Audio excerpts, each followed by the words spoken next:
Біз Кайбыш районының Федоровская ауылында кешегі дауылның ни дәрәҗәдә көчле булуын аңлау өчен шушы бинага күз салуда җитә. Монда мәктәп һәм балалар бакчасы урнашкан. Җил бина түбәсенең бер өлешен бөтенләй алып ташлый. Ул хәзер җирдә ята. Бик каты җил исте, аннан яңгыр яуды.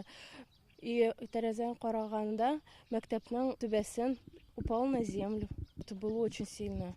И то, что это было как порывами. 700 квадрат метрлы түбә ишеп төшеп электр чыбыкларын изгән. Без килгәндә монда авария бригадасы эшләйде. Кичәге давыл аркасында шул безнең мәктәпнең түбәсе электр челтәр чыбыкларына төште.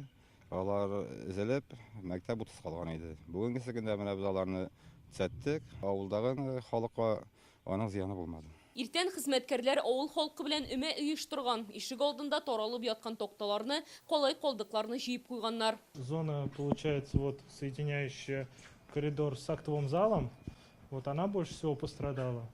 Вот здесь вот больше всего пострадала. Иштәге хәл тыштагысыннан да катлаулырак. Районда яңгыр кичәдән бирле туктамый. Түбәсез калган бинага су үтә. Беренче катка ук агып төшмәсен өчен чилекләр төзгәннәр.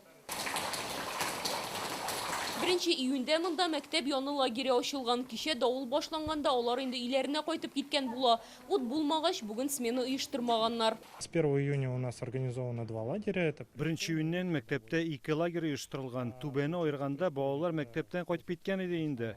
Бүген алар ут булмагач килмәде. Иртәгә азык-төлек белән тәэмин итәчәкбез.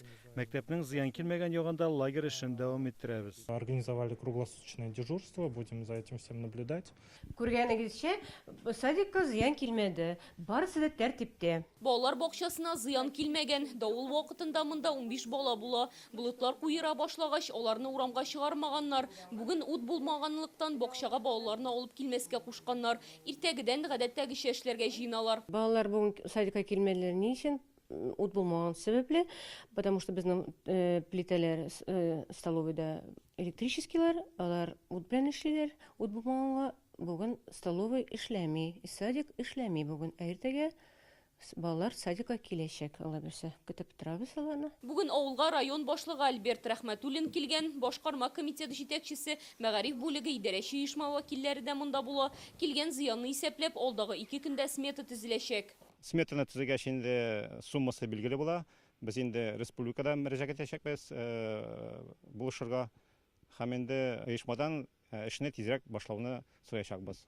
Районнан да күпмедер булышу булачак мәктәпкә. Комплексны караячакбыз инде. Шул ук вакытта түбәсен дә ясарга һәм инде иштәге отделка эшенә бераз шисе булачак. Давыл районда 6 авылга зыян салган, электр чыбыклары изелгән, агачлар алган урыннар бар.